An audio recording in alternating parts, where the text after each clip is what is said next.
All right, everybody. Welcome to episode 44 of the Fantasy Timeline, a proud member of the Dynasty Addicts Podcast Network. I'm Josh at Real Fantasy TL, and I'm with my main man, Bill at Super Duper Flex. Bill, how you doing, man? Good. Excited for some foosball. Finally, we actually get to see something. It's been a really long non-point scoring season. We didn't even get preseason, so it's going to be reasonably euphoric when the games start. How are you? I'm doing good, man. It is officially football eve, man. It is the day before, and I just want to say I better not hear one person in 2021 complaining about having to watch preseason football because I think most of us would have given a body part just to have had some preseason football. Not because it's the most entertaining thing out there. It's not the most entertaining product, but it's something that we watch and it starts the countdown until the games count. Now it's just kind of like I'm excited. I'm Chiefs, Texans. It should be a good game, but we're kind of just being thrown into it. We haven't had our systems properly prepped for this. So I just Right, we hope haven't been primed. I'm just hoping that tomorrow Twitter doesn't blow up because maybe the game is not as good as we are making it in our mind. And I think preseason helps us out with that. We see a lot of bad football, and then we get into watching some pretty good football. So yeah, let's hope that the game is good tomorrow. I'm sure we're going to talk about that a little bit, but I'm excited, man. It's football Eve, better than Christmas Eve. Oh yeah, So it's warmer. yeah, you got that right. So we're gonna head into the news here. So we're gonna start off. We're gonna try to hit some both redraft and dynasty centric topics here. The first one is Damian Harris is heading to the IR with I believe, a pinky issue, and he is going to miss the first 3 weeks of the season. How do you take this news? It seemed like he was getting some hype. He was the guy. He may have been the starter, but there was a lot of good buzz coming out about Damian in uh in the preseason. What do you think about his prospects going forward, and who is going to be the Patriots back that you want to own? So yeah, I mean, he's interesting. I mean, but it's getting to the point where once Sony came back, it still wasn't really like, they didn't come out and say, well, Damian Harris is going to get a lot more reps or anything like that. So it was almost like sunshine blowing. It seems like, you got to kind of, that the beat reporters are going to put those fluff pieces out that are just kind of getting people excited about the team for the season. It's kind of almost propaganda to a point. And I kind of feel like that's what that was. I mean, he was getting the reps because there really wasn't anybody else getting reps. I mean, they're not going to be giving it to Burkhead. He's a vet. He knows what he's doing. They're going to give it to the young guy to see if he can, you know, show that he can be a part of the rotation. And maybe he will be. I'm not really sure, but I mean, I think once Sony came back, everything got quiet about him, at least from what I had seen. So I am not, going out of my way for Harris. I have a couple shares of him. I'm more than happy to put him on the IR right now and see what happens. I mean, Sony's the guy, I think, of course, with White. And I mean, then Burkhead going in there to screw everything up for them, the two of those guys. So, I mean, that's kind of how I envision it. And it's just a really difficult team to kind of figure out running back wise. And I just, Belichick likes guys that he can trust. And I just think that those other three guys he trusts more. Yeah, and it's crazy because it seems like it has become Sony Michel season again. And listen, I full disclosure, I was a big Sony guy coming out of Georgia during the whole lead up to the draft process.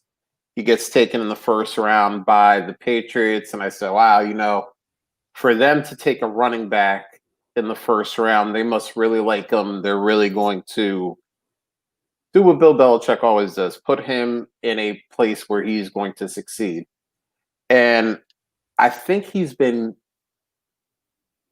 had really good moments, and then he's had real meh moments. But injuries have been his big thing, and I don't know if maybe those good moments were because he was healthy, and the meh is because he's trying to battle through injuries, or maybe he just had one or two good games during that playoff run, and those were his highlights.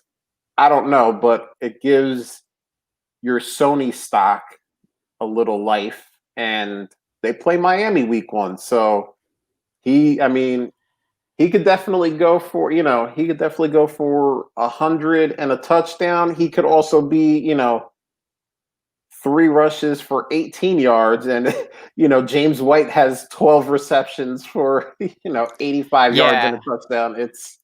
I'll be honest with you. Any of these guys, if I have them on my team, maybe with the exception of White, if they pop, I'm very willing to move them on the bump. And I'm not necessarily, when I say they pop and the bump, I'm not necessarily saying that their value is going to go up, but I'm going to say the demand for the people will go up. So it's not necessarily that you're going to get more than what you could get for them right now, but you're just maybe going to have somebody who will actually take them from you. Yeah, I agree with that. And I think, like I said, it's their game 1 is against Miami. If he does have a big game, it could give you a slight increase. Don't get me wrong. I'm not saying, even if he has a great game, I'm not saying, hey, guess what? You're going to end up getting 2 firsts for him. That's not going to happen, Right. But if maybe the late second that you can get for him right now turns into an early second, hey, that's a 10 spot, 11 spot, 12 spot increase. Hey, take that all day, cash out and go with it. So, yeah, I think it's going to be very interesting to see how the rest of the Patriots backs kind of fall into place while he's out. And then, I mean, he might only be out 3 weeks because now the new IR rules say that these guys can come back after 3 weeks. So who knows? Maybe he comes back, he's better than ever, and then he really messes things up. And we're talking about this at the end of September, going, I don't know what Patriots guy we like. It's a possibility. So the next one here, and wow, the Raiders are going to do what the Raiders do. They trade Lynn Bowden and a 6th-round pick to the Dolphins for a 4th-round pick. And if you aren't as up on the news as everyone else, Lynn Bowden was a 3rd-round pick this past year, the 2020 draft. So the Raiders, in essence, traded a 3rd-round pick and a 6th-round pick for a 4th-round pick. Okay, Raiders, you do you. The Dolphins look like they're going to convert Lynn Bowden back to wide receiver. So that should be interesting. I think his natural athleticism, I can say that word, lends him more towards being a wide receiver. But, we'll wait and see. Obviously, the Dolphins have had a couple guys opt out this year. Preston Williams is, not even a year off of the ACL injury, and then they have Devontae Parker. So Lynn Bowden, I know, to say that he's going to get a lot of plays, a lot of snaps, probably not initially, because not only is he a rookie during this crazy offseason, but he started in Vegas and is now going to Miami. Talk about, what a great rookie year to have. You start in Vegas and then you go to Miami. It's not a bad deal, but he's an interesting guy to watch. Maybe you throw a third or fourth rounder out there if someone is just throwing their hands up because Lynn Bowden is already getting pushed around. That's that. And Steve, our man Steve Dennis here, back to our previous question. Mark Ingram or Sony? Bill, I think we're going to agree on this one, but I'll let you go first. I think I'm going Ingram here just because I know what I'm going to get out of him early, and then I know I can throw him out. Like that's kind of the thing. It's like I would rather take the known and take the potential points halfway, for the first half of the season, and just accept, that I'm not going to be able to play him after that, and maybe he holds off J.K. Dobbins, but if he doesn't, that's fine. The problem with Sony is you just aren't sure when you're going to see like the points from him. And it's like, do I put him in? Do I don't put him in? Who do I play somebody else? That's the challenge. So I like Ingram and just the known. I mean, there are the reports that JK looks amazing and all that kind of stuff, but I mean, Ingram was pretty effing solid last year. So I think he's going to be able to hold him off a little bit for the first half of the season, at least. Yeah, and you brought up a point that I was also going to bring up. We have just kind of written it in stone that at some point J.K. Dobbins is going to take over that backfield. Mark Ingram was good last year. I mean, we have to remember that he wasn't a slouch back there. He did everything that the Ravens asked him to do, and he was pretty damn good at it. And I'm not saying Mark Ingram can definitely hold off J.K. Dobbins, but I think a lot of people have just said J.K. Dobbins is going to take it over, write it in stone. It's a fact. And Mark Ingram is pretty good. And guess what? We talk about this all the time. Maybe, when the calendar flips over to October 1st, Mark Ingram's had 4 good weeks and you're flipping him, for a pick or two or for a younger guy and, letting someone else either cash in on the rest of that season or go down in flames when, like you said, J.K. Dobbins takes over in week 8, 9, or 10. So, yeah, I'm going with Ingram as well. I mean, like I said, I have been a big Sony fan for a while, but it hasn't come together for him yet. I hope it does, but I can't bet on that right now. So, all right, we're going there, and now we got one of your team. AP gets cut by the Washington football team and quickly finds a job in Detroit, the land of Bill. So, Bill, I want to throw this to you because obviously you know the Lions much better than I do. What do you think this impact has on DeAndre Swift and I guess to a lesser extent, Kerryon Johnson? I don't think it has any impact on them. I think he is brought in to kind of fill the role that Bo Scarborough had filled. So and Scarborough went on the IR like almost immediately after they signed him. So it just kind of shows you that was their thought. At least they just needed to get a veteran in there that they were sure that he could play because they're not sure Swift's going to play because he has a hip issue right now. And so they just need to have able bodies. And, I mean, he's a player that you can plug and play. You know what you're going to get out of him. He's not going to be very dynamic anymore, but he's a guy that will get you the 3 yards or, the 4 yards or whatever that they give him. And so, I mean, it's a fine signing. I mean, I won't be surprised if he's cut in week 3 when Scarborough's healthy. It's just one of those things, or if Scarborough's healthy, and it's kind of almost a non-signing. But I think that there's going to people go nuts if he ends up getting like 70 and a touchdown this week. But if that happens, I mean, I'm still not starting him next week. Right, exactly. And I kind of liken this to AP's very short stint in New Orleans. Lost it for a second. He was there. Mark Ingram was there. He was the starter. AP was maybe going to battle him for some touches.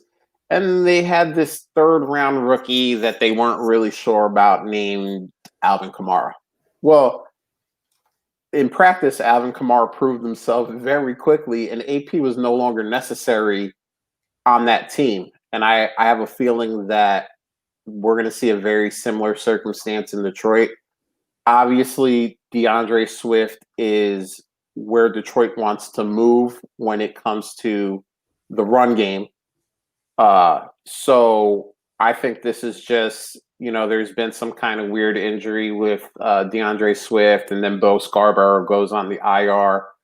I think AP is here just to kind of give some depth, give the younger guys maybe a play or two off. And I agree with you. I wouldn't be shocked if by October 1st, we're talking about AP, either on the couch or on another team. So I agree with you 100%. So that was the news. We had an interesting variety of news. And this is the last news segment that we do without talking about real football. How does that feel, Bill? Thank God. We did it. We made it through a very long and very strange. Dude, it was a grind. Like, let's be honest. Like, you and I both had some like doldrums in the middle of that off season, man.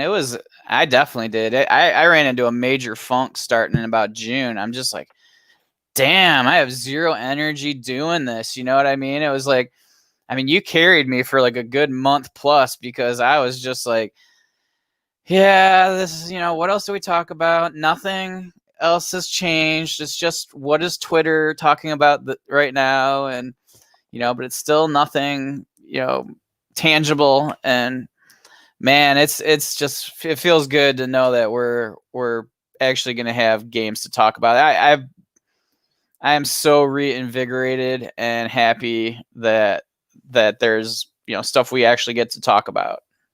And you know what the thing is? We have been conditioned as football fans. We have a very specific schedule. September through December is our NFL regular season. January through the very beginning of February, that's our playoff season. Then from February until the end of April is our draft season. We get that like month of rookie mini camps. Then we have our little month or two where there's not really anything going on. And then July, we're into training camp. Yeah. And so the longest you have is like 3 weeks probably of nothing of news at any point in time, right? Exactly. And it wasn't just us kind of like, all right, how are we going to do this? What are we going to do? What are we talking about? Even on Twitter, which is where we pull most of our content from, you hear the beat reporter, oh, Sony Michel looks good. Damian Harris looks good. This guy looks good. And even they were like, after like 3 weeks of that, they're like, everybody's playing, they're running routes, they're blocking, they're sweating. Somebody took a drink of water. Because also, and I saw this with a lot of beat reporters in a lot of different cities, the teams were restricting them from talking about who was on the field in what formations, what routes they were running, what personnel packages they had out there. So it was really like, I saw a quote today from a Jags beat reporter. I can't tell you what he was doing, but Laviska Shenault looks really good. Okay. Punting? Yeah, like, are they drawing up running plays for him because I think the starting running back for the Jags is me this week? Are they, is he running routes? Is he throwing the ball? We don't even know. So the Jags just signed Dare Ogunbowale within the last like hour or two from what I saw. So there you go. And that's something I didn't see. But my goodness, is there a group of like 4 or 5 players that you want to take less than the Jacksonville backfield? I mean, I don't I don't even want to sniff those guys. And it's funny, you and I are both in SFBX this year. The big 9 mile long waiver pickup report came out, and then somebody, and I'll find him while you're talking, put together a list of who was picked up on this fab run and how much fab was used. And you just see James Robinson, $99, James Robinson, $95, and I'm like, that's Kevin, FF Engineer.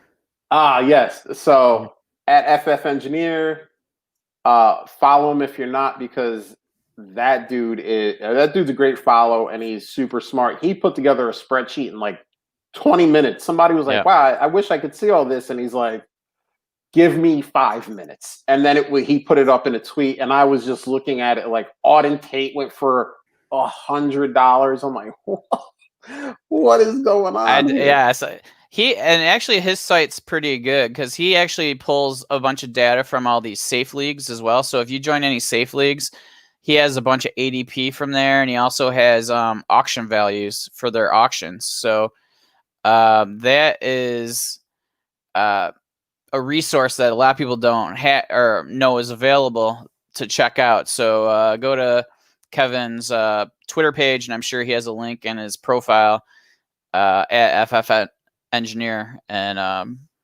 use that information to your best ability.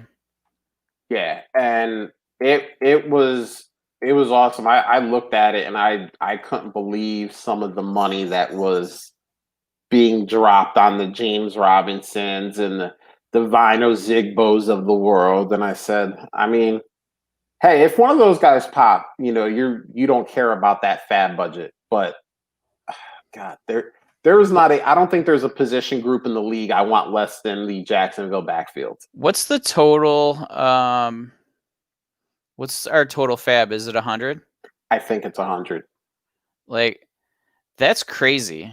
Like, yeah, of all years. And so I was on another show, I think it was last night or the night before. Everything's blurring, but we were talking about fab and waivers and all that. And I brought this up yesterday, and I felt like this is something that I just wanted to share. Like, there's going to be so many players available every week.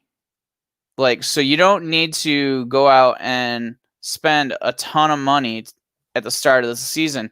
You can place some $2, $3 bids just to make sure that you outbid the $0 and $1 bids and get some good players. And so, because you're going to want that money throughout the season, because you're going to be losing players more frequently, probably. And especially even just because of the NFL rules, because you can put somebody on the IR for only 3 weeks. So you're going to see them do that more frequently. They're going to take advantage of that rule. And so just be really careful and to not overspend all your fab. And the other thing is, if you don't have blind bid, but you just have waiver system, and don't stick. If you need to pick a player, take a player. Don't hold out for somebody later, because there's going to be people available. You're going to be able to get people at the back end of the waivers that you're surprised are available, because there's just so many of them. So those are just 2 things. That's my PSA on fab and waivers. And don't be too conservative when you're doing typical waivers, and don't be too aggressive when you're in blind bid. And it's funny because, well, I'll throw this towards me now, because I'm a host on here. So I drafted yesterday a high stakes redraft league. My brother-in-law works on Wall Street, and a whole bunch of Wall Street guys get together, and they spend more money than anyone should on fantasy football to buy into a league, and winner takes all. So after the draft was over, we're all on a call together, and one of the guys goes, "Well, you're like handcuff central. You picked up a bunch of handcuffs." And I said, "Yeah, because, there are going to be injuries." And I said, "And there's this thing called COVID going around." And I think that's kind of been pushed into the background because the NFL has done such a good job with testing, and they had like 0 players with positive tests. And when we talk about the NFL, we've been bringing up COVID less and less because we've seen the positive results that the NFL has had to this point. But I mean, look at baseball. Baseball started, they started going from city to city, and then all of a sudden, one guy has it, 2 guys have it, 7 guys have it. And then it's like, and you're right. I mean, besides just the brutal nature of football, there may be a team or 2 or 10 that, have an outbreak, and they're going to be guys that we're not even talking about right now that are going to be available that you're going to want on your team because they're going to be out there. They're going to be getting snaps. They're going to be getting targets. So just remember that. And on another note, I just want to make fun of one of the guys in the league because, this is a high stakes league. A lot of money is used on the buy-in. And this dude took Raheem Mostert with the 33rd pick. Raheem Mostert with the 33rd pick. Bill, can you give me a good reason why I should not shame this person right now? I mean, yeah, I don't shame anybody because I don't feel like I know enough to feel like that's egregiously terrible. Like maybe he ends up getting a ton of volume and we don't know, and then he's the one laughing at you because of that. So, I mean, there's just so much that, I mean, I don't know. That's like mid-third, or end of the third. So this is a 10 team. So this is actually the 3rd pick in the 4th. Yeah, I mean, but even just for a 12-team league, I mean, it's like yeah, the end of the third. That's typically what we talk based on. So, I mean, that's it's a little early, but I mean, I don't even recall. Like, I don't do a lot of redrafts, so I'd have to go back and look at mine, but to see where he went. But there's gonna be. It doesn't matter how much money. I was just thinking about it. Like, it doesn't matter how much money a league is. It's just like poker. You could play in big, high stakes poker, and there's crap poker players. It does just because you have money doesn't mean you're good at something, and just because you're spending money on something it doesn't mean you're smarter than others. So, I mean, he's just a dude that wants to play in this league, and probably just isn't a good player. So, but there's so much variance to this game, so that he could end up winning still. Especially if he ends up getting a lot more touches than we expect right now. I mean, he's not beating my team, but and I put Bill on first because Bill is the nice person on this pod. Bill makes everybody feel good. Public service announcement: don't take Raheem Mostert with the 33rd pick. If I can give you any bit of advice this year, redraft dynasty, even if you're playing in a league just with dudes named Raheem Mostert, don't take him with the 33rd pick. That's my public service announcement. Plus, I just want to bust that guy's balls a little bit. So, that's the fun of fantasy. Not only do we play and try to outsmart each other, but we talk crap to each other too. So now that we got that out of the way, Bill, I want to keep the Detroit Lions love going. So our first one from the timeline here is from Detroit Moments at Detroit Moments. Who scores the first Lions TD on Sunday, Bill? On Sunday, who is going to score the first Lions TD? So again, you're the expert here. You're our resident Lions expert. Who's going to score that first TD for the Lions this season? Let me pull a name out of a hat. That is literally the most impossible thing to tell. I would say it is Marvin Jones. Marvin Jones. And Detroit Moments, I forgot to mention, he picked Hawk. So he thinks Hawk smashed his first touchdown of the season. Mm. Bill, we think too much alike because I thought you were going to go maybe Kenny Galladay, maybe one of the running backs, whether it's Carry-On or AP. I didn't think you were going to go Marvin Jones, so I was going to go a few steps down the list, and I was going to go Marvin Jones. And I think what happens is he beats out a defender, and it's like a beautiful 45-yard bomb down the sideline.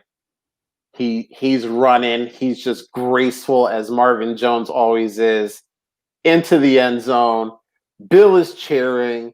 The Lions are up 7-0, and the party commences at Bill's estate in Detroit. So, but we were on the same page. So, yeah, I mean, it's just he seems to be the guy that he catches a fair amount of touchdowns, and so even if his volume isn't quite as high as maybe some of the other guys, I mean, he's the guy that can beat you in different ways, and I just feel like his versatility, and I mean, people forget how good the guy is, and so yeah, he's my guess. But I mean, it's just a guess. I mean, literally anybody on that offense could score first, so it's like one of those sucker bets for the Super Bowl. And it's funny you were talking about bets, because if you went with anyone besides Marvin Jones, we were going to make a friendly little bet on that one and see if either one of us were right. But we both had the same idea. We're a very pro Marvin Jones podcast here, so it's good that we both had our heads in the right place. But Detroit Moments, he likes Hawk, and I mean that ain't a bad choice either. I mean, Hawk could definitely. I mean, game 1 last year, Hawk blew up, and he kind of showed that he can be that elite player, if he's healthy and things are cooking. So that was a fun one. I just want to throw that one out there because Bill loves himself some Lions.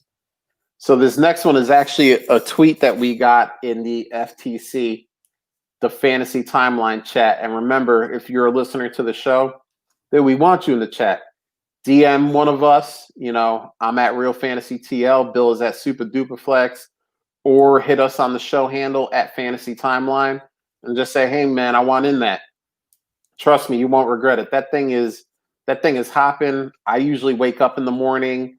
There are a bunch of messages that I missed. It's going on all day. If I have a busy day at work like I did today, I'll look at my phone and all of a sudden there's like 20 or 30 messages that I've missed, and then I have to scroll back and read everything to see what's going on. Yep. Yep. I like to say we're very international. We're represented by Ireland, Canada, the United States, and Florida. And Florida, because we're not claiming them. That's one thing the other 49 can agree on. We don't agree on much, but Florida, you're on your own, Florida. So this one, our man Ryan at Ryan65756000. Ryan, we're gonna work on the damn handle because I can't be saying all these numbers like this, man. You come on, man. We got to get you something better. Ron Rivera says Washington, the football team, will use a committee at running back. So, Bill, the Antonio Gibson hype got wild, at least in my opinion, got wild. People were selling them for, bags of gold and jewels. Does this do anything at this point to dissuade you from wanting to buy Antonio Gibson if you were in that market, or does it change your opinion on the player at all? I mean, that comment doesn't change my value at all. I mean, that's to be expected. I mean, every NFL team wants to do a committee unless you have a surefire bell cow, and the surefire bell cow is, every the three guys we know basically that are bell cows. The rest are not. So, I mean, everybody wants a committee, and that's the way of the NFL. And it's almost counter. You always want your guys fresh, so of course you're going to want to play guys more frequently. And do you really believe that Antonio Gibson is going to all of a sudden be a 250 touch guy? I mean, that's just crazy to think that that's going to be the case. I mean, he literally had 77 touches in 2 seasons for Memphis. He had, 33 carries and 44 catches or something like that. And that's that. So how you could believe that he goes to an NFL team and is just going to get some crazy amount of touches is beyond me. So with that being said, I mean, he's interesting. I mean, I have him on a few teams. I mean, I don't mind keeping him on my roster. Because I have enough teams. I mean, I'm not moving him in those two leagues I have him, just because, if he hits, great. I mean, if not, I'm out a late second. So it's one of those things where I'm just going to roll the dice. And the reason is because let's say he pops the first few weeks. What in the hell are you going to be able to trade for him? Like, I mean, it's going to be like 2-3 firsts for him. I mean, I know some people are getting that right now. Like I heard somebody got 2 firsts for him. Mm-hmm. And I mean, but that's not the norm, right? Like, no. I mean, you're looking at a first plus is kind of like what I've seen. At least I just looked it up on Trade Finder, and I mean, that kind of seemed like what the common value was recently. So, I mean, I get it. Like, do you take the win? You move up from a late second to like a late first. I mean, I can't blame you by doing that. But at the same time, if you have enough teams, why not roll the dice with a few shares of them? I mean, if you only have like 3 teams, I'm selling them. You know what I mean? Like because you got to take that huge value bump without even seeing him play, because there's the risk the opposite way that he just ends up busting, or he just doesn't get as many touches as you need for him to be like a fantasy viable guy. Yeah, and I like kind of what you're doing. I think I didn't get Gibson anywhere, so this is just a guy talking about what he would do if he had something that he actually doesn't have. I think I would have already tried to cash out on him, but Bill, you play in 20 plus leagues. Yep. So why not keep 2 or 3 shares of Gibson in case he pops? Don't sell them everywhere. If maybe, I don't know how many shares you started out with. Maybe you started out with 2. All right. So you kept your 2. Yeah. And the cost, for you is even more spread out, because in 20 plus leagues, you only have 2 shares. So if he flames out, he flames out. Like it's no sweat off your back. He stays on your roster maybe for another year or 2 to see if anything happens. Maybe he's a throw-in a trade at some point. Bill's falling asleep for everyone on the podcast. I always yawn, man. Like it's just this time of night, I just start yawning. I'm good though. But yeah, so I like what you're doing. I think if I would have had him anywhere, I would have tried to just get what I could for him, because obviously I think at this point, like you said, you probably spent a late second, maybe even an early third, depending on the league. And if you can get a first for him, why not? And someone in the FTC asked an interesting question. I think it was sometime last week. What if Gibson goes, goes for 115 yards and 2 touchdowns? Is that when you sell him? Oh yeah. And I go, but I don't think the price really raises all that much, because I do. You think so? You think? Oh yeah. Because I mean, people are getting. I think they're getting insane value right now, considering what was spent to get them, and I don't know if that can really. Now you're right. You bring up a good point, right? Like, because you're getting a first plus right now without the risk of him getting 20 yards and 1 reception. And because where's his price go after that? So like let's say he goes up to 2 firsts if he does what you you brought up as an example. Right. Well, okay, great. But what does he drop down to if he does 20 and 1? Then he's back down into the second range, maybe like a high to mid second. And so you're about falling halfway back. So it's just a matter of risk tolerance. And it's a matter of your belief in him, your belief in the offense to utilize them properly. I mean, there's a lot of things, and it's just like I can't blame people for getting out of them right now. I mean, it's just instant profit. It's free profit because literally nothing has happened. Yep. Like there is nothing that's changed except for the hype machine. Yep. And so I mean, I completely can agree that that's a good move for most people. And I love the point you brought up, because in the fantasy world, we bring up these best case scenarios. We bring up what if the guy has 150 yards and 2 touchdowns, but we, on a much lower basis or a much lesser basis, that's probably both ways are wrong, but a lot less than we do the highest possible outcome that can happen. We don't bring up the lowest possible outcome that can happen, which is, what if Bryce Love really is the guy that Ron Rivera likes? What if Ron Rivera just goes full Bill Belichick and we see some J.D. McKissic and some Love, and we see Antonio Gibson? I mean, what if he ends up getting 10 touches in that game for 25 yards? Then we're like, oh God, we just, people who are spending a first or 2 firsts or a first.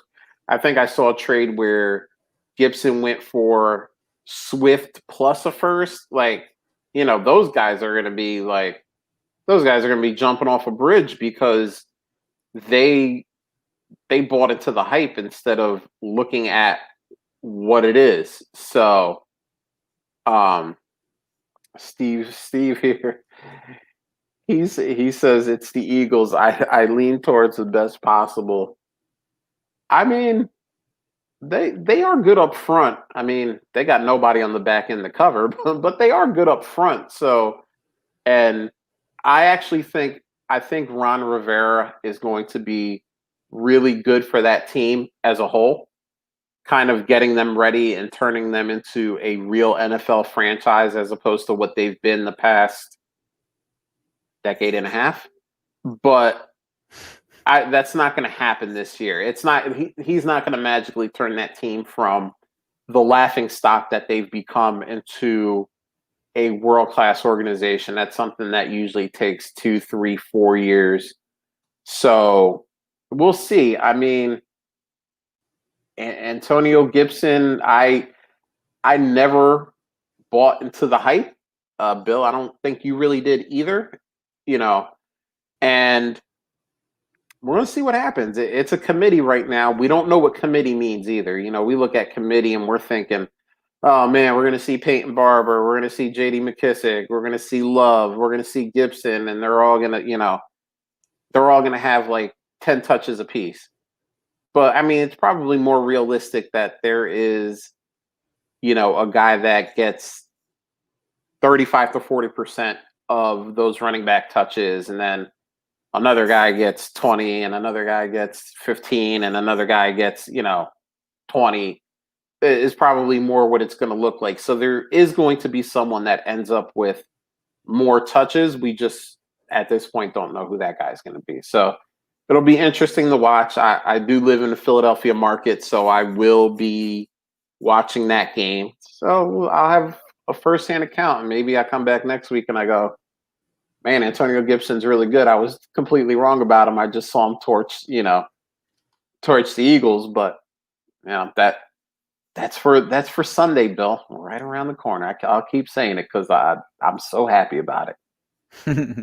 All right, so this next one is from a good friend of ours, John Bauer at the Bauer Club, 1/3 of the hosting trifecta at the Dynasty Theory podcast.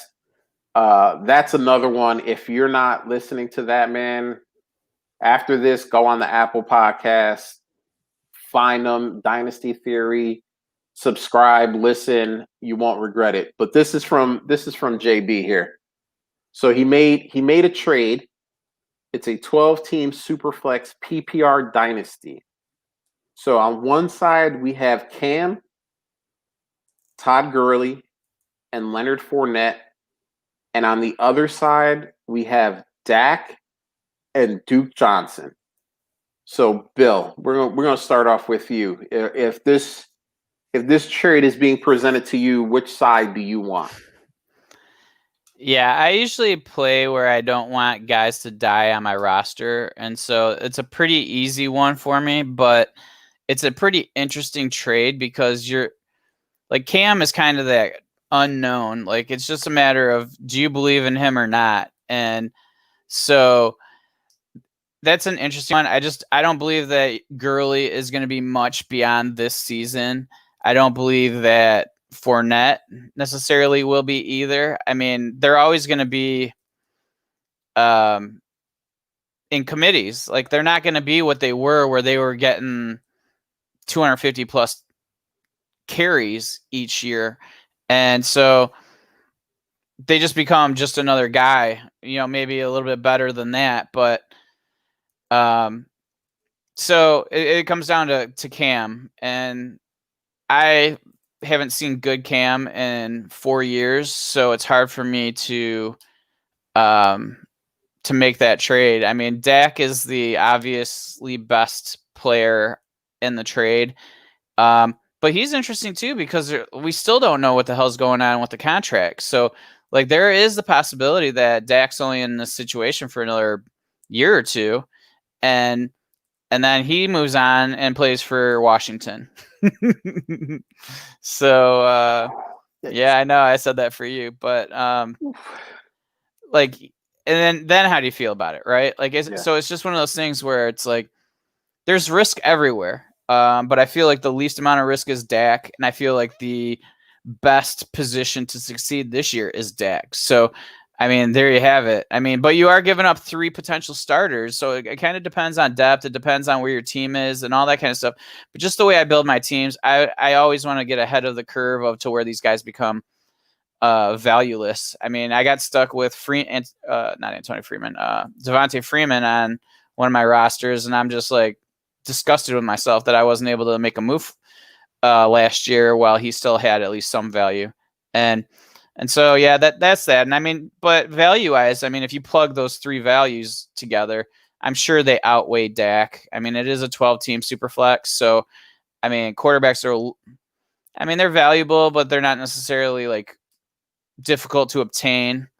So, but all that being said, I'm going with the Dak side. Yeah, and this is an interesting one because it's funny what a couple of years will do to you. If we were going into the 2018 season knowing what we know now, this would be a slam dunk except on the Cam side. Todd Gurley was still cooking. Leonard Fournette was the only game in town in Jacksonville, and Cam was still kind of doing some things. And now we're looking at this and we're like, well, and I agree with you. I will sometimes, if there are throw-ins in a trade, I will take the Todd Gurleys and the Leonard Fournettes of the world if I'm getting something that I really want in a deal. But I try to avoid the old running backs as much as humanly possible, and I will trade guys maybe a year or 2 before they hit that wall, just so that they're not on my roster when they hit that wall, and I'm trying to figure out what the hell to do with them. Like you said, Devonta Freeman. Now, you can't do anything. That dude doesn't have a job. There's nothing you can do with him except, maybe wait for an injury to happen for him to get on a team, maybe do something, and then try. But that's a lot of ifs and whats and could be's. I also go with the Dak side here. You brought up an interesting point that I didn't think of with Dak and the fact that he's on the franchise tag this year. He could be franchised again for like $37.7 million. So that's a possibility. But then what? The franchise, I think, turns to like $43 or $44 million if they try to franchise him for a third time. But that's a going rate for a quarterback right now. So I got to imagine it's even higher than that. You know what I mean? I have to think it's going to be over 43 million. I bet you it's closer to like 50, you know, that following year, because it goes up substantially. It's not going up. I think it goes up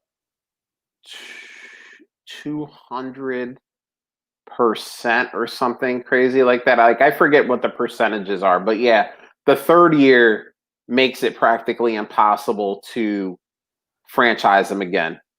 So you're right. What if this has been Dallas's plan all along? We'll franchise them twice. Maybe they draft someone this year and they have the new heir apparent. I personally don't think that's going to happen, but that's not to say that the scenario you brought up isn't possible. I mean, it's very possible that is what happens. And then where does that go? You know, you punched me in the stomach a little bit and said Washington, but I mean, would Ron Rivera be that upset? Dak is a professional. He doesn't, you know, go out of line. He doesn't say crazy stuff. He doesn't, you know, he doesn't do any of that stuff. He's a soldier. He toes the company line, and that's someone that Ron Rivera would probably like a lot. But yeah, I go with Dak. You know, I want at least that stability for the next year or two, as opposed to 3 wild cards. I mean, can all those guys ball out for one more year and really increase their value? Sure, it's a possibility. But we could also see Cam not understand the Bill Belichick offense, and Todd Gurley's knees give out, and Leonard Fournette stuck behind Rojo, and all 3 of those pieces are worthless. So give me Dak. He's, you know, the safest out of all the players in there. Steve, Dennis, you had me at Dak. I think we had at Dak too. But if you're going for it, I mean, that's not a bad trade. If you want to be aggressive and go for it this year, I mean, it's not terrible going on the other side. You know, it's just a matter of your perspective and how you want to build your team. And I guarantee that trio is going to score more points than Duke and Dak this year. So that's kind of where, you know, it's just a matter of like, are you willing to take that risk? And just for me, it's not. Yeah, and you know, Bill, like we normally do, we're on the losing end of this trade poll. 33% for the Dak side, while the Cam side has 67%. So, hey, that's what we do, right? We're usually on the other side of these deals. So, yeah. You talked about Freeman, and Steve had a good question here. Are you holding Freeman into the regular season, and how long if he doesn't sign? Yeah, I mean, I'm holding him. I at this point, it's just like I'm sticking with him. I mean, it's one of those things like, do I have him or do I have you know, some other flyer? You know what I mean? And it's just, I feel like if he gets signed, he's gonna get signed and get a role, whereas like some of the guys on my bench, they may never get a role. So that's kind of the way I look at it. But I'm not going to let him, he's not going to be on my bench mid-October if he hasn't signed. You know what I mean? Like I would say that probably by the first week of October, if he hasn't signed anywhere, I'm just going to dump him. Somebody else, they might get the benefit, but at that point, fine. You know, it's, you can't waste a roster space a whole season for an unsigned player.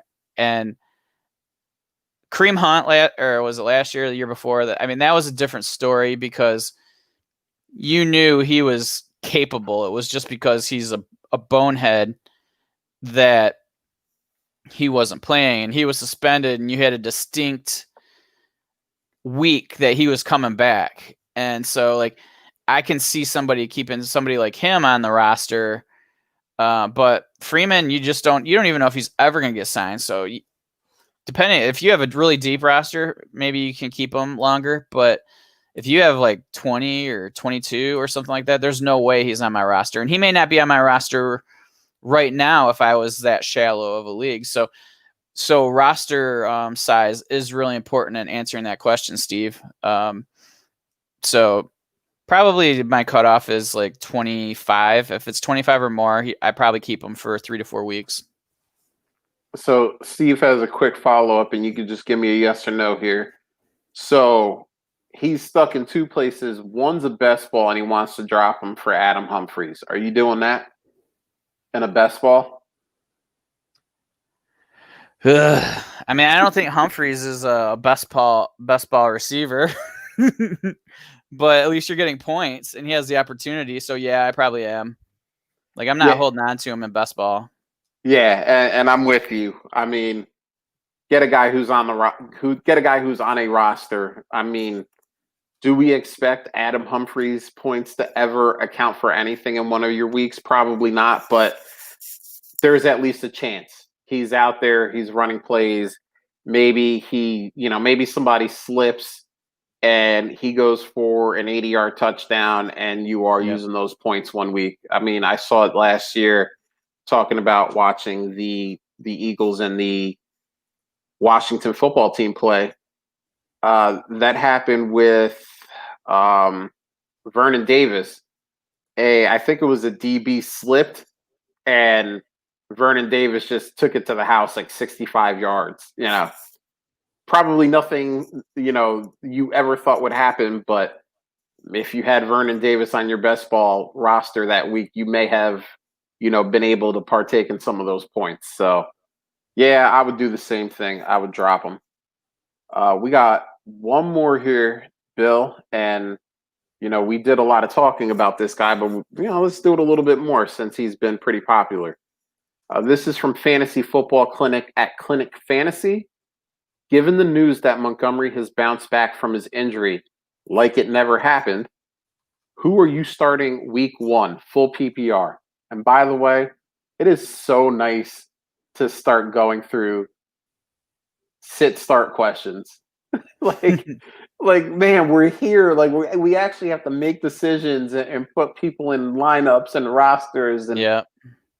So he is trying to decide between David Montgomery, who has bounced back like his injury has never happened, or Antonio Committee Gibson.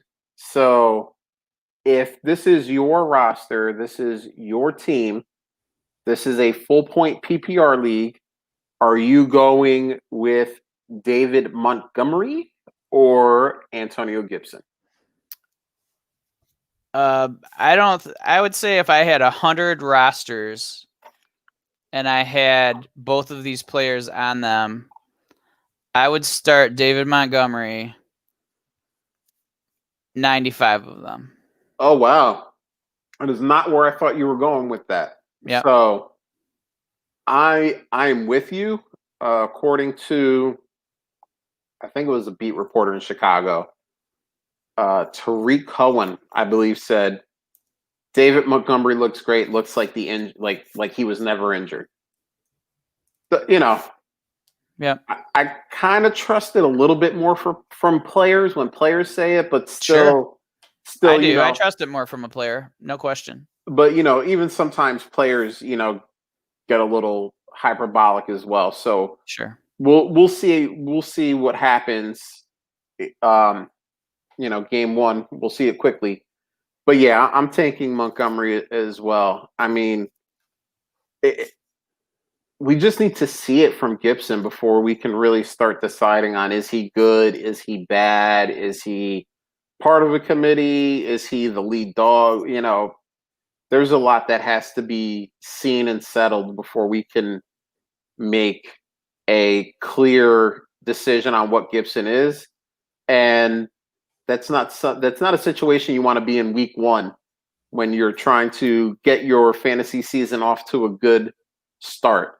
Is hopes and dreams. Like we know David Montgomery is going to get the lion's share of the carries for Chicago. Exactly, like guaranteed touches. Like we're not saying he's going to be super efficient because Lord knows he wasn't last year, but we know he's going to get those touches, and it only takes one to break one and go to the house, and all of a sudden your fantasy week is made. So yeah, we're both going Montgomery here.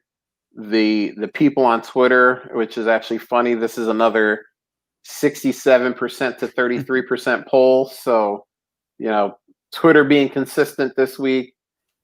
What was it? Which way?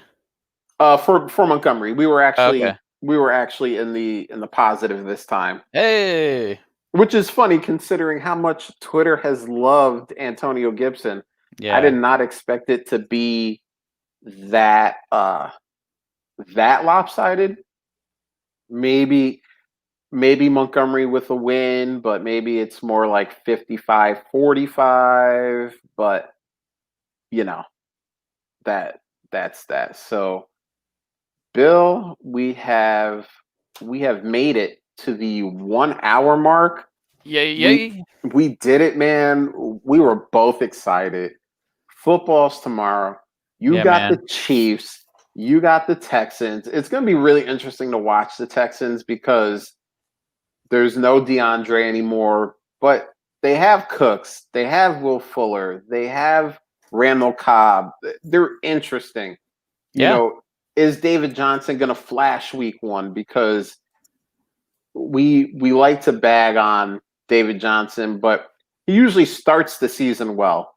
It's the getting hurt and the finishing that's been the problem for most of his career.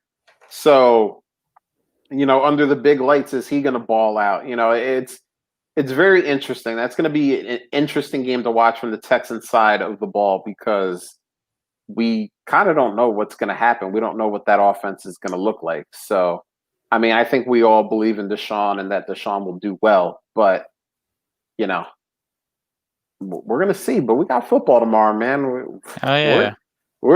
It's exciting. So, Bill, I know you are not a man that likes to toot his own horn, but you put some big news on Twitter, and just in case people didn't see it, why don't you tell everybody your new project here? Okay. I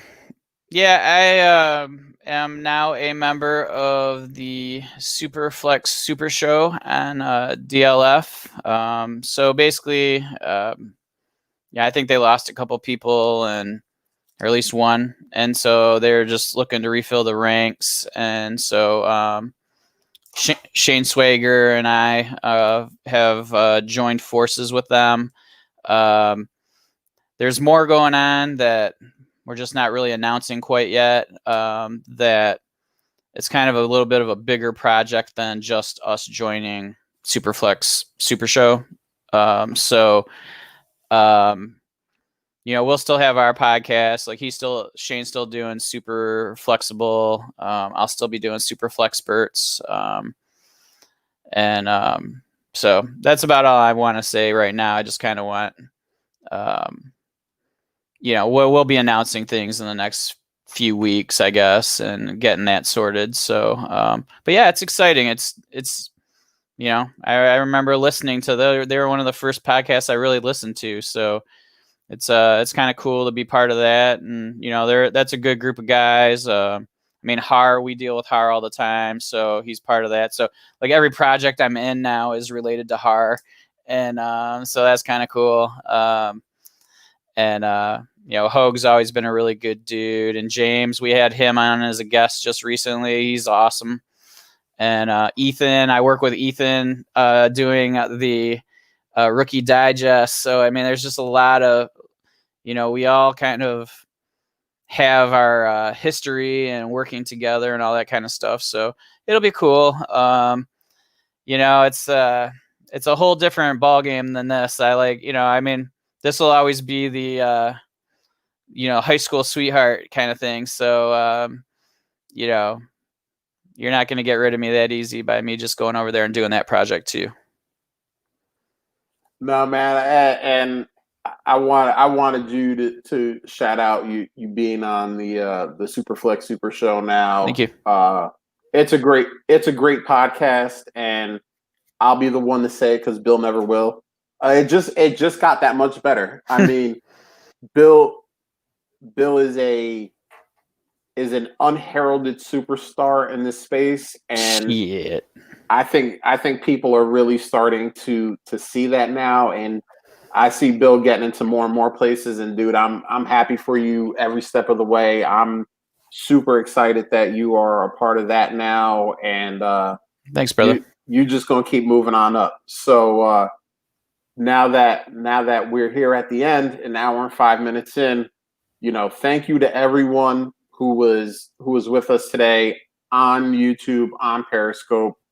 We appreciate you. Steve Dennis was on. He was hitting us with great questions. He was keeping this lit. We had Louisiana Creole on here. He was shooting some stuff out at us. We had people jumping in and out the entire time.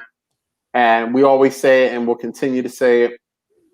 The show's just better when you guys are involved. The show is just better when you guys are hitting us with questions throughout the process, because it gets us thinking about things that we didn't think about. We put together a show sheet, and we have on here what we're going to think about, what we're focusing on, and then you guys hit us with something that we didn't even think about, and it just makes that so much better.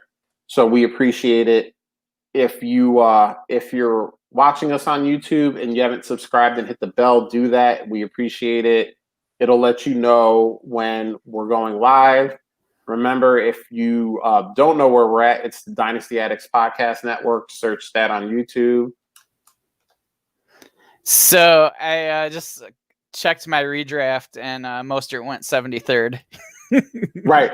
Don't draft Raheem Mostert with the 33rd pick, people. My wife is probably going to come over here because I'm being too damn loud, but I have to be loud so that the people don't do what this dude did. Just don't do that. You can get Don't do what that dude did. That dude did the wrong thing. Don't do it. That's our public service announcement. But back to it. Search that, find us, hit the bell, hit the subscribe button. If you're listening to us on podcast, we appreciate that too. An hour and 7 minutes we're at right now. That's a long time to spend. People are busy. People have things going on. The fact that you lasted with us this long, we appreciate it more than you will ever know. Make sure that you're subscribed. Leave a rate and review. Man, we get rates and reviews, and we love them because it shows us what we're doing right. It shows us what we're doing wrong. And it just makes both of us better as podcasters. And I think I've hit all the high notes.